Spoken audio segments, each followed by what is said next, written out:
स्वागत है आप सबका आज के इस वीडियो में। आज मैं आप सबके सामने लेके आ गया हूँ क्लास 10th का चैप्टर 7 जो है मैथ का है कोऑर्डिनेट ज्योमेट्री यानी कि निर्देशांक ज्यामिति। हम धीरे धीरे करके मैथ के ऊपर विजय प्राप्त कर रहे हैं और अब इस विजय अभियान के अंदर जो है अब हम चढ़ाई करेंगे चैप्टर 7 पर।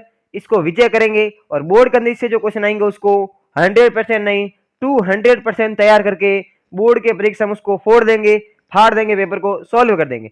चलिए शुरू करते हैं आज का वीडियो को शुरू करने से पहले इस वीडियो को लाइक जरूर कीजिएगा और चैनल को सब्सक्राइब कर देना और बेल आइकन दबा देना ताकि आने वाली वीडियो की नोटिफिकेशन और जो सूचना है वो आपके पास में सबसे पहले पहुंचती रहे। चैप्टर 7 का नाम क्या है? Coordinate geometry. कोऑर्डिनेट ज्योमेट्री यानी कि निर्देशांक ज्यामिति। इस वीडियो में हम क्या सीखेंगे मैं आपको बता देता हूँ। इस वीडियो के अंदर हम सारे बेसिक कॉन्सेप्ट सभी तो नहीं पढ़ेंगे लेकिन जो है धीरे धीरे करके बेसिक कॉन्सेप्ट जितने भी होंगे सारे पढ़ लेंगे, ठीक है। तो आज का जो वीडियो है वो डेडिकेटेड है किसके लिए?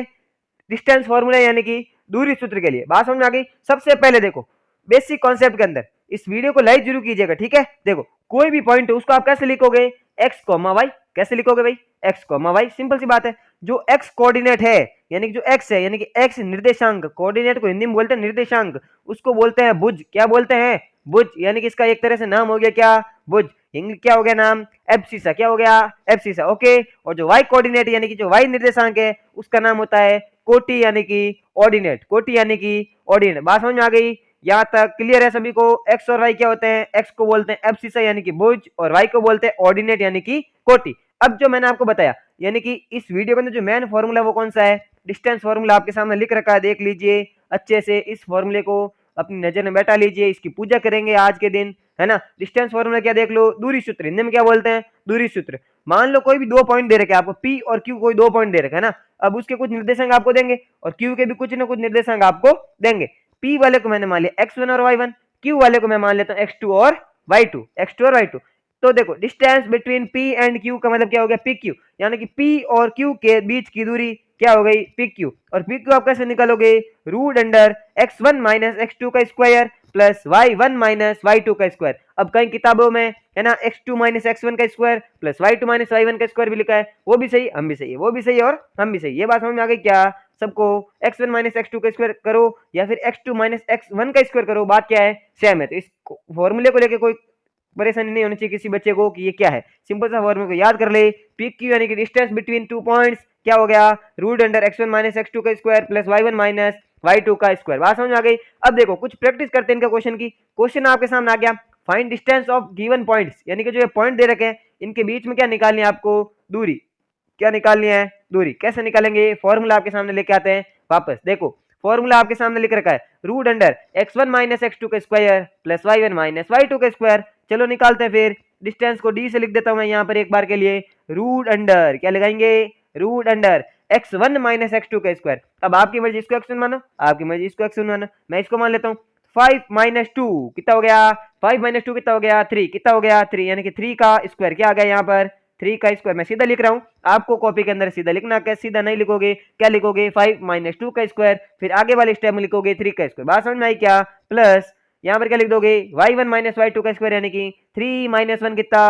2 का स्क्वायर। 3 माइनस 1 कितना? 2 का स्क्वायर। रूट के अंदर क्या आ गया बच्चों? 3 का स्क्वायर हो गया 9 प्लस 4, 2 का स्क्वायर कितना हो गया? 4 और 9 प्लस 4 कितना होता है? 13। कितना होता है? 13। तो ये हो गई आपके सामने रूट 13 क्या आ गई? डिस्टेंस आ गई इन दोनों पॉइंट के बीच की, इन दोनों पॉइंट के बीच की। यहाँ तक क्लियर है? आगे देखो सेकंड वाला क्वेश्चन। ये क्वेश्चन मैं आपको एक तरह से थ्योरी लिखवा के करा देता हूँ। मान लो कल को ये बोर्ड में आ जाए तो कैसे करेंगे इसको, कैसे आंसर लिखेंगे? सबसे पहले ये लिखोगे x1 y1, ये लिखोगे x2 y2। यहाँ तक मेरे हिसाब से क्लियर होगा। फिर फॉर्मूला लिखोगे आप वहां पर, कौन सा? डिस्टेंस का फॉर्मूला। डिंग डिंग डिंग, ये रहा आपके सामने, root under x1 minus x2 square plus y1 minus y2 का स्क्वायर। अब आपको क्या करना है? सिंपल सा फॉर्मूले के अंदर क्या रखनी है? वैल्यू रखनी है। लिख रखे डिस्टेंस इक्वल टू क्या लिखोगे? d इक्वल टू 3 माइनस 5 करो या 5 माइनस 3 करो, बात तो क्या है? सेम है। अपन लिख देते हैं 3 माइनस 5, क्या लिख देते हैं? 3 माइनस 5 का स्क्वायर, x1 माइनस x2 का स्क्वायर। इससे पहले जो दो स्टेप है वो क्या लिखोगे? इसको लिखोगे x1 y1, इसको लिखोगे x2 y2। फॉर्मूला लिखोगे, फॉर्मूला कौन सा? Root under x1 minus x2 का square plus y1 minus y2 का स्क्वायर। फिर फॉर्मूला में क्या लगनी है? सीधी सीधी वैल्यू, 3 माइनस 5 का स्क्वायर प्लस 7 माइनस 2 का स्क्वायर। यहाँ तक सभी बच्चों को क्लियर है? आगे लिख लोगे, आगे वाले स्टेप में d इक्वल टू 3 माइनस 5 कितना हो गया? माइनस का 2, माइनस का 2 प्लस 7 माइनस 5 कितना हो गया, 7 माइनस 2 कितना हो गया, 5, 5 का स्क्वायर आ गया। कर लेते हैं सोल्व, क्या आ जाएगा answer, distance equal to root under minus 2 का स्क्वायर करो या 2 का स्क्वायर करो, बात क्या है, सेम है। 2 का स्क्वायर कितना हो गया, 4, कितना हो गया बच्चों, 4 प्लस 5 का स्क्वायर 25, 25 तो दोनों को कर दो ऐड, 25 प्लस 4 कितना हो गया, 29, कितना हो गया, 29, ये आपका क्या हो गया आंसर, ये आपका क्या हो गया आंसर। अब कुछ करते हैं और question, question number third.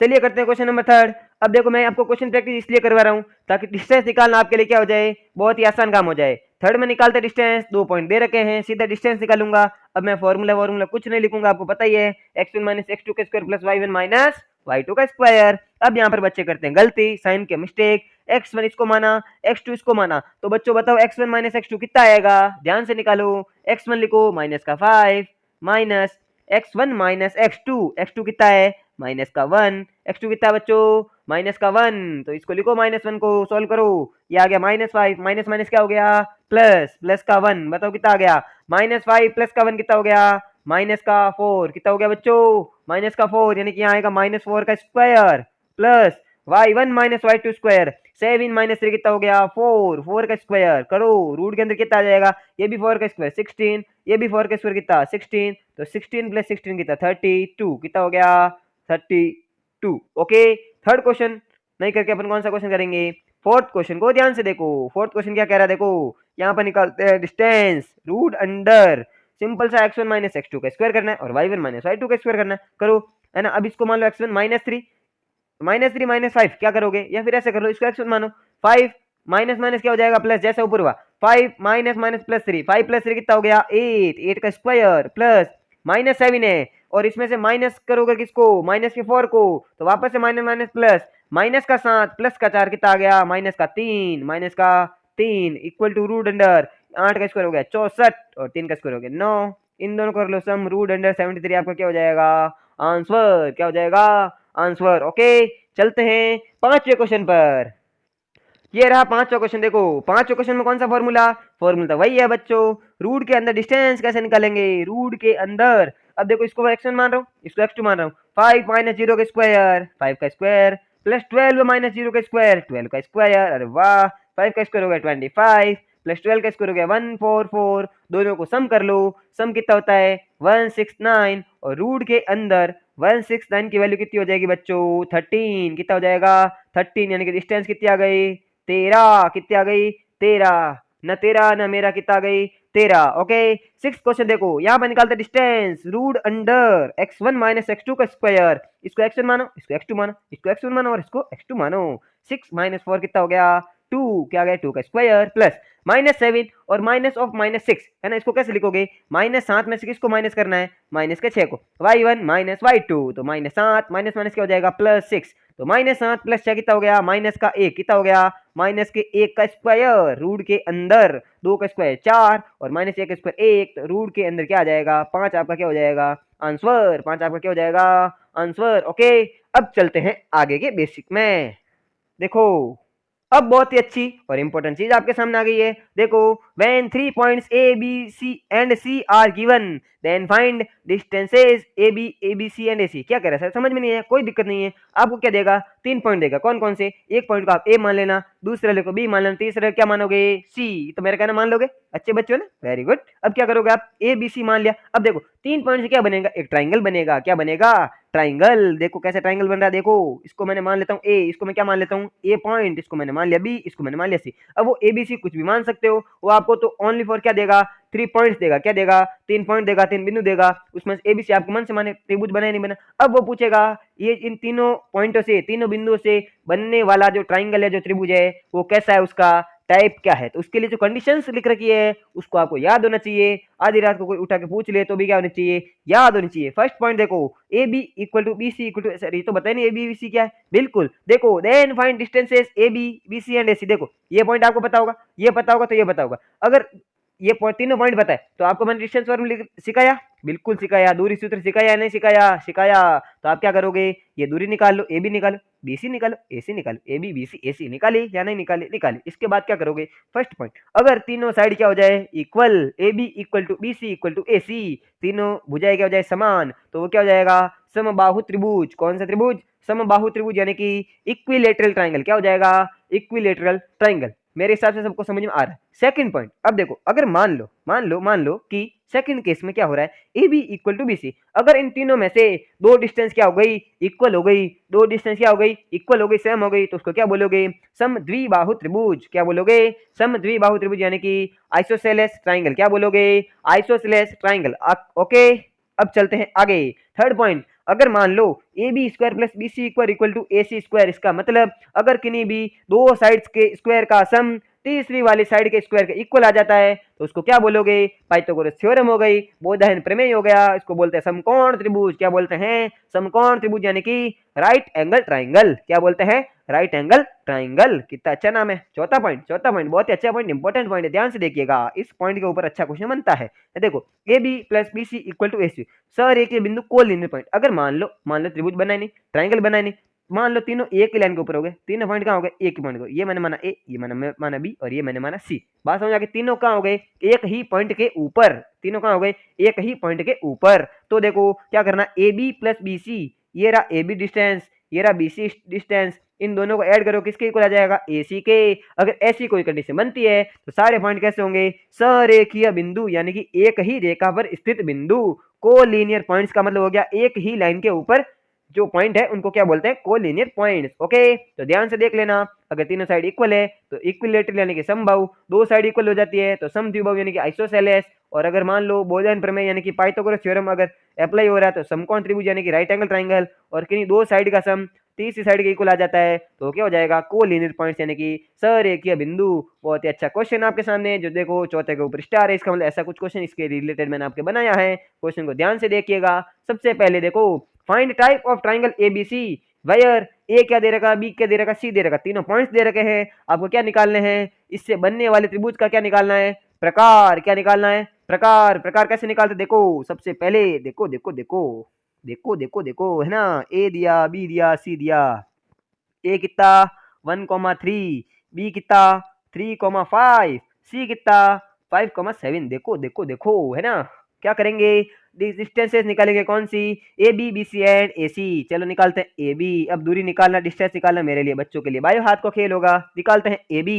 Distance formula x1 minus x2 का square plus y1 minus y2 का स्क्वायर। 3 माइनस 1 का स्क्वायर कितना हो गया, 2 का स्क्वायर लिख लेते हैं अपने, क्या है। 5 माइनस 3 का स्क्वायर कितना हो गया, 2 का स्क्वायर लिख लेते अपने, क्या है।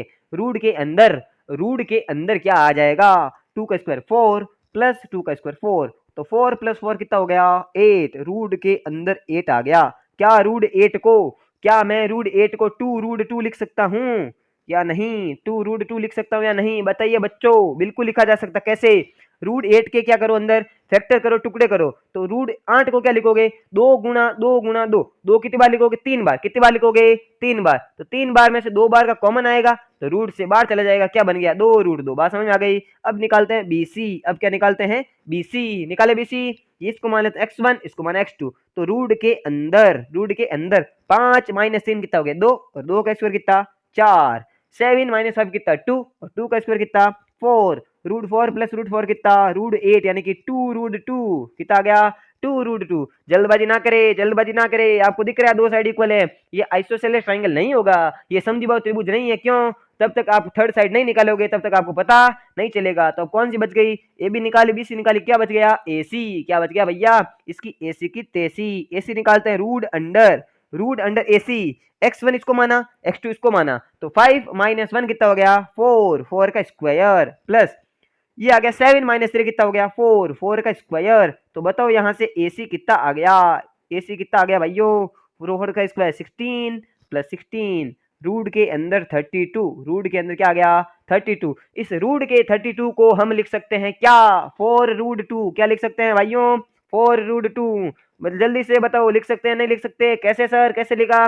32 को क्या लिखोगे, 32 का आप लिख दो 16 मल्टीप्लाई 2, क्या लिख दो, 16 गुणा 2। अब रूट के अंदर 16 है ना, रूट के अंदर 16 मतलब कितना हो गया, 4 कितना हो गया 4, तो फॉर रूट 2। अब बताओ ये कौन सा ट्राइंगल है भाइयों, आपको क्या दिख रहा है, दोनों साइड इक्वल दिख रही है, दो साइड है, तो आप क्या बता दोगे, आइसोसेलेस ट्राइंगल यानी कि समद्विबाहु त्रिभुज। बट नहीं है, वो गलत हो जाएगा। क्यों नहीं होगा, क्यों होगा गलत, देखो समद्विबाहु त्रिभुज क्यों नहीं होगा और आंसर गलत क्यों हो गया, उसका रीजन सुनो। इन दोनों का सम करो। मैं आपसे क्या कह रहा हूं, आप क्या करो, A B plus B C कीजिए, A B plus B C यानी कि 2√2 है ना, ए बी है बी सी, 2√2 प्लस 2√2 कितना हो जाएगा 4√2, कितना हो जाएगा 4√2। क्या ये इसके इक्वल है, बिल्कुल है। क्या ये इसके इक्वल है, बिल्कुल है। कौन सी कंडीशन, लास्ट वाली कंडीशन, को लीनियर वाली देखिए, दो साइड का सम तीसरी साइड के क्या आ रहा है, इक्वल। क्या आ रहा है, इक्वल। इसका मतलब क्या हो गया, इसका मतलब क्या हो गया भाइयों, को लीनियर पॉइंट्स। इसका आइसोसेलेस ट्रायंगल नहीं लिखोगे, समद्विबाहु त्रिभुज नहीं लिखोगे, इसका मतलब ये इंपॉर्टेंट कंडीशन है। अगर ऐसा कुछ बन रहा हो तो सबसे पहले तवज्जो यानी कि इज्जत किसकी करोगे, इसकी करोगे। बाकी समद्विबाहु त्रिभुज को बाद में देखोगे, यानी कि आइसोसेलेस ट्रायंगल वाली जो कंडीशन है उसको बाद में देखोगे। तो बताओ इन तीनों से क्या ट्रायंगल बना, क्या ट्रायंगल तो नहीं बना। तो पॉइंट्स कैसे हैं, कोलिनियर। कैसे हैं भाइयों, कोलिनियर यानी कि संरेखीय। क्या लिख दोगे, संरेखीय बिंदु है। कैसे बिंदु है, संरेखीय पॉइंट्स यानी कि कोलिनियर पॉइंट्स यानी कि संरेखीय बिंदु। ओके, अब चलते आगे वाले पेज पर। देखो ये भी एक तरह से इंपॉर्टेंट है। कैसे इंपॉर्टेंट है, देखो अगर मान लो उसने कितने पॉइंट दे दिए, 4 पॉइंट। कितने पॉइंट दिए आपको, 4 पॉइंट। कौन कौन से दिए सर, देख लीजिए, A B C and D are given, when 4 points A B C and D are given then find distances. अब बताओ कितने डिस्टेंस निकाले। सबसे पहले देखो, अगर 4 पॉइंट देगा आपको, मान लेते हैं अपन ऐसा कुछ दिया इसने ना, 4 पॉइंट मान लिया मैंने, ए बी सी और क्या माना D, A B C D, क्या माना मैंने, ए बी सी डी। अब देखो डिस्टेंस दूरी कितनी निकालेंगे अपन, देखो ए बी निकालेंगे तो लिख रखा है ए बी, बी सी निकालेंगे तो ये रहा बी सी, सी डी निकालेंगे नहीं निकालेंगे, निकालेंगे बिल्कुल। और देखो ए डी निकालेंगे, ए डी मतलब डी ए बोल दो, ए डी बोल दो, बात में निकालेंगे। इसके अलावा सर ए सी और बी सी क्यों लिखा, बिल्कुल देखो ये क्वाड्रिलेटरल है ना, अच्छा भाई, तो इसके दो डायगोनल होंगे या नहीं होंगे, दो डायगोनल होंगे। कौन कौन से, ए सी और बी डी, ए सी और बी डी क्या लिखोगे, बी डी। बात समझ आ गई, ए सी और बी डी क्या हो जाएंगे, दो डायगोनल। तो इसका मतलब 6 दूरियां निकालनी पड़ेगी, 6 डिस्टेंस आपको फाइंड करनी पड़ेगी, 6 डिस्टेंस क्या करनी पड़ेगी आपको, फाइंड करनी पड़ेगी। अब देखो फर्स्ट केस इसके अंदर क्या ले रखा है, इसके अंदर दो केस बनेंगे। देखो कौन कौन से, ऑल साइड्स आर सेम, जब सारी की सारी साइड क्या हो जाए, सेम हो जाए, सारी की सारी साइड क्या हो जाए, सेम। यानी कि A B equal to B C equal to C D equal to A D, A B equal to B C equal to C D equal to A D, चारों भुजाएं क्या हो जाए, समान हो जाए। तो इसमें भी दो केस बनेंगे, इस फर्स्ट केस में भी कितने केस बनेंगे, दो केस। अगर चारों साइड सेम हो जाती है, चारों भुजाएं समान हो जाती है, तो ये विकर्ण किस लिए बैठे हैं, विकर्ण बोलेंगे भाई साहब हमारे पास है, हम करेंगे न्याय। तो सबसे पहले आप निकालोगे विकर्ण, कौन कौन से, ए सी और बी डी। विकर्ण को हिंदी में नहीं इंग्लिश में क्या बोलते हैं, डायगोनल। क्या बोलते हैं, डायगोनल। डायगोनल बोलेंगे हमारे पास आओ, हम आपको जस्टिस देंगे कि कौन है हम, है ना, हम बताएंगे आप कौन हो। ए सी और बी सी बी डी निकालो। अगर ए सी और बी डी यानी कि दोनों डायगोनल इक्वल हो जाते हैं, दोनों विकर्ण बराबर हो जाते हैं, तो वो होगा वर्ग। क्या होगा, वर्ग यानी कि स्क्वायर। क्या होगा भैया, स्क्वायर। अगर मान लो दोनों डायगोनल इक्वल नहीं होते हैं, दोनों विकर्ण इक्वल नहीं होते हैं, समान नहीं, तो वो क्या हो जाएगा, समचतुर्भुज यानी कि रोम्बस। क्या हो जाएगा, समचतुर्भुज यानी कि रोम्बस। अच्छे से याद कर लेना कंडीशन को। नेक्स्ट कंडीशन क्या है, सेकंड केस क्या है इसके अंदर, देखो सेकंड केस ये है, ऑपोजिट साइड्स आर सेम, जब आमने सामने की साइड क्या हो जाए, सेम। आमने सामने भुजाएं क्या हो जाए, समान। बिल्कुल हो सकता है ऑपोजिट साइड क्या हो जाए, सेम हो जाए। इस यानी कि ऑपोजिट साइड कौन कौन सी, ए बी और सी डी, जैसे ये वाला बना था ना ऊपर ट्राई अपने सामने जो quadrilateral A B B C D है ना, यानी कि साइड का मतलब क्या होता है, भुजाएं। क्वाड्रिलेटरल यानी कि चतुर्भुज। ए बी बराबर क्या हो जाए, सी डी, ए बी किसके बराबर हो जाए, सी डी के। और बी सी जो है वो किसके इक्वल हो जाए, ए डी के। बी सी किसके इक्वल हो जाए, ए डी के। तो अभी डायगोनल क्या बोलेंगे, विकर्ण बोलेंगे। डरो मत, आपको पता नहीं चल रहा है तो हमारे पास आओ, हम करेंगे आपको न्याय, हम देंगे, आप हम बताएंगे आप कौन हो। अगर डायगोनल निकालोगे ए सी और बी डी, क्या निकालोगे, ए सी और बी डी। अगर ए सी और बी डी इक्वल है तो वो क्या होगा, आयत। क्या होगा, आयत यानी कि रेक्टेंगल। क्या होगा, रेक्टेंगल। बात समझ आ गई। और अगर अगर अगर डायगोनल इक्वल नहीं होते हैं, विकर्ण समान नहीं होते हैं, तो वो क्या होगा, समांतर चतुर्भुज। क्या होगा, समांतर चतुर्भुज यानी कि पैरेललोग्राम। कौन सा ग्राम, पैरेललोग्राम। उसके पैर ले लो, है ना, उसके कुछ ग्राम के पैर है, उसको ले लो, पैर ले लो ग्राम। बात समझ में आ गई। वापस रिवाइज कर लो कैसे, देखो अगर मान लो चारों साइड क्या हो जाती है, सेम।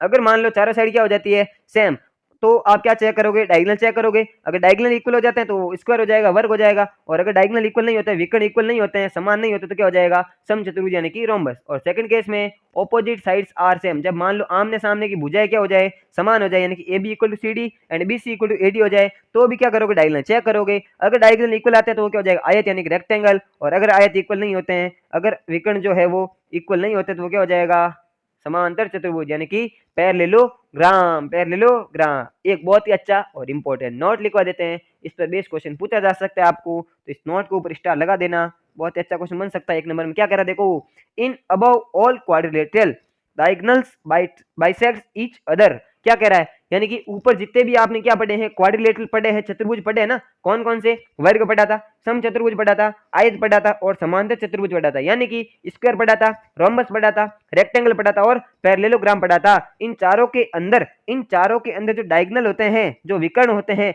एक दूसरे को समद्विभाजित करते हैं। क्या करते हैं, समद्विभाजित, बाइसेक्ट। बाइसेक्ट का मतलब क्या हो गया, दो इक्वल पार्ट में क्या करता है, डिवाइड करता है, दो इक्वल पार्ट में कट करता है, बांटता है। समद्विभाजन का मतलब क्या हो गया, सम का मतलब बराबर, द्वि का मतलब दो, भाजन मतलब भाग, बराबर दो भागों में क्या करता है, बांटता है। सर समझ में नहीं है, अच्छे से समझ लो, अच्छे से समझो, डायग्राम के थ्रू समझो।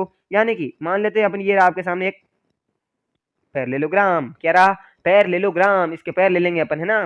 देखो अब इसका डायगोनल ये वाला होगा, होगा कि नहीं होगा, बिल्कुल होगा। इसका एक डायगोनल ये होगा, बिल्कुल होगा, है ना। इस डायगोनल का जो मिड पॉइंट है ये वाला, और इस डायगोनल का जो मिड पॉइंट है वो भी क्या होगा, ये वाला ही होगा। बात समझ में आ गई क्या, इन दोनों का मिड पॉइंट क्या होगा, सेम होगा। यानी कि अगर ये 5 सेंटीमीटर है तो ये भी कितना होगा, 5 सेंटीमीटर, ये भी कितना होगा, 5 सेंटीमीटर। और अगर अगर अगर ये 4 सेंटीमीटर का है तो ये भी कितना होगा, 4 सेंटीमीटर। यानी कि एक तरह से इसका मिड पॉइंट कौन हुआ, ये, और इसका मिड पॉइंट कौन हुआ, ये। यानी कि दोनों डायगोनल का जो मिड पॉइंट है वो क्या हो गया, ये वाला हो गया। तो मैंने यही लिखा है, in above all quadrilaterals diagonals bisects each other. Diagonal एक दूसरे को क्या कर रहे हैं, देख लो, बाइसेक्ट कर रहे हैं, किसको, ईच अदर को, एक दूसरे को क्या कर रहे हैं, समद्विभाजित, समद्विभाजित। चलिए करते हैं वीडियो को समाप्त। आई होप वीडियो आपको बहुत ही अच्छा लगा होगा और इसके अंदर जो बेसिक पढ़े गए हैं वो आपको अच्छे से समझ में आ गए होंगे। चलिए वीडियो करते हैं समाप्त, और समाप्त करने से पहले इस वीडियो को लाइक करना मत भूलना और चैनल को सब्सक्राइब कर देना और बेल आइकन दबा देना, ताकि आने वाली वीडियो की नोटिफिकेशन आपके पास में पहुंचती रहे। फिर मिलेंगे अगले इसके पार्ट में, नए वीडियो में, तब तक के लिए जय हिंद, जय भारत, धन्यवाद।